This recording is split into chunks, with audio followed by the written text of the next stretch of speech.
Hollywood பிரபலங்கள் அழகாகவும் ஆரோக்கியத்துக்காகவும் olive oil குடிப்பதாக சொல்லப்படும் தகவலுக்கு பிறகு சோஷியல் மீடியால இது ஒரு பாப்புலர் ட்ரெண்டா மாறிட்டு வருது.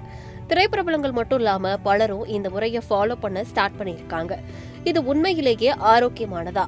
ஆலிவ் ஆயில் நல்லது என்பதற்காகவே அதை தினமும் எடுத்துக்கலாமா போன்ற கேள்விகளுக்கு தமிழ்நாடு அரசு மல்டி சூப்பர் ஸ்பெஷாலிட்டி மருத்துவமனையின் உணவியல் நிபுணர் மீனாட்சி பஜாஜ் அளித்த பதில் உங்களுக்காக. ஹாலிவுட் பாலிவுட் பிரபலங்கள் அப்புறம் நிறைய பேர் ஆலிவ் ஆயில டைரக்டா குடிக்கலாம், நேச்சுரலா எடுத்துக்கலாம் அப்படின்ற மாதிரி ஒரு ட்ரெண்ட் சோஷியல் மீடியால போயிட்டு இருக்கு. அது சேஃபா மேம் அப்படி டைரக்டா எடுத்துக்கிறது? இப்போ government of India, Indian council of medical research என்ன சொல்றாங்கன்னா, என்ன அளவுக்கு நம்ம உணவுல எடுத்துக்கலாம். அது பாத்தீங்கன்னா ஒரு சப்போஸ் நீங்க ஒரு 1000 கேலரிஸ் உணவு சாப்பிடுறீங்க, அந்த 1000 கேலரிஸ்ல 20 to 35% of the total calories கொழுப்புல இருந்து வரலாம். அந்த far as I mentioned to you, ஒரு 1000 கேலரிஸ் எடுக்கிறோம்னா ஒரு 200ல இருந்து 350 கேலரிஸ் வெறும் எண்ணெய்ல இருந்து வரலாம். அந்த எண்ணெய்னா பால்ல இருக்கிற கொழுப்பு, நட்ஸ்ல இருக்கிற கொழுப்பு, அப்புறம் சமையல்ல போடுற எண்ணெய், இது எல்லாமே சேர்த்து கொழுப்பு. So total oil consumption should not cross 20 to 35%. அந்த கெட்ட கொழுப்புன்னு பார்த்தோம்னா 7ல இருந்து 10%. that is saturated fatty acid. பாத்தீங்கன்னா 7 to 10%க்கு மேல உணவுல போக கூடாது. இந்த கான்செப்டை வச்சு நம்ம பார்த்தோம்னா ஆலிவ் ஆயில ஓரலா நம்ம ஒரு அரை டேபிள் ஸ்பூன் குடிக்கிறோம்னா அது குடிச்சா அதோட கேலரி இருக்குது. 1 கிராம் ஆலிவ் ஆயில் நீங்க எடுத்தீங்கன்னா 9 கிலோ கேலரிஸ் வரும். ஸோ நம்ம வெறும் ஆலிவ் ஆயில் நம்ம உணவுல எடுத்தா பத்தாது. எப்பவுமே நம்மளுக்கு காம்பினேஷன் வேணும். சேச்சுரேட்டட் ஃபேட், மோனோ, பாலி எல்லாமே காம்பினேஷன்ல வேணும். உங்ககிட்ட நான் பிகினிங்லயே சொன்னேன், இவங்க ICMR என்ன சொல்லியிருக்காங்கன்னா, நம்ம ஒரு 10% பூஃபா இருக்கணும், 15-20% மூஃபா இருக்கணும், 7% சேச்சுரேட்டட் ஃபேட் இருக்கலாம். எல்லாமே கலந்த எண்ணெய். அதுக்காக நீங்க கேள்விப்பட்டிருப்பீங்க, சமையல் பண்ணும்போது கூட கலந்த எண்ணெயா யூஸ் பண்ணுங்க.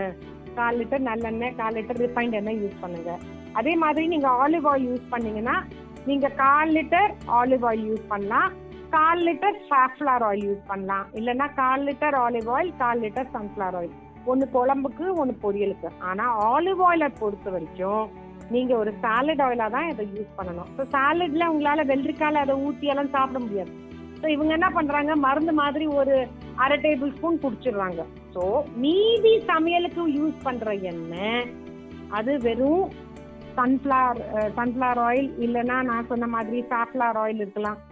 அந்த மாதிரி ஆயில் நீங்க அப்புறம் சமையல்ல யூஸ் பண்ற எண்ணெய் குறைஞ்சிடணும். புரியுதா?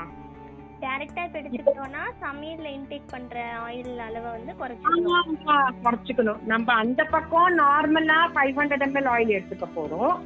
அதை தவிர்த்து நம்ம ஒரு 7.5 ml ஆயில், ஒரு 200-250 ml ஆயில் நம்ம வாய் வழியா குடிக்க போறோம்னா ஒரு மாசத்துக்கு 3/4 லிட்டர் எண்ணெய் ஆயிடுச்சு. கரெக்டா?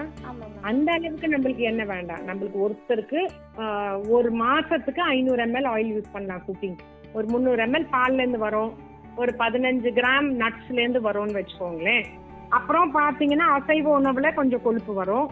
அதை தவிர்த்து நீங்க பாத்தீங்கன்னா சமையல்ல யூஸ் பண்ற எண்ணெயும், கண்ணுக்கு தெரிஞ்ச எண்ணெய், கண்ணுக்கு தெரியாத எண்ணெய், இன்விசிபிள் ஃபேட், விசிபிள் ஃபேட். இப்போ நீங்க வாய் வழியா குடிக்கிறீங்கன்னா அது கண்ணுக்கு தெரியுற எண்ணெய், சமையல்ல எண்ணெய் ஊத்துறீங்கன்னா அது கண்ணுக்கு தெரியுற எண்ணெய். இது ரெண்டுமே கண்ணுக்கு தெரியுற எண்ணெய், விசிபிள் ஃபேட் 1/2 லிட்டருக்கு மேல ஒரு மாசத்துக்கு இருக்கக்கூடாது. ஸோ நீங்க ஒரு 7.5 ml நீங்க வாய் வழியா எடுக்க போறீங்க, பிளஸ் 1/2 லிட்டர் நீங்க சமையலுக்கு யூஸ் பண்ண போறீங்கன்னா அது உடல் பருமன் தான் வரும். வாழ்வியல் சார்ந்த ஆரோக்கியம் இன்னும் நிறைய தகவல்களை தெரிஞ்சுக்க சத்தியம் டிஜிட்டலோட எப்பவுமே இணைஞ்சிருங்க.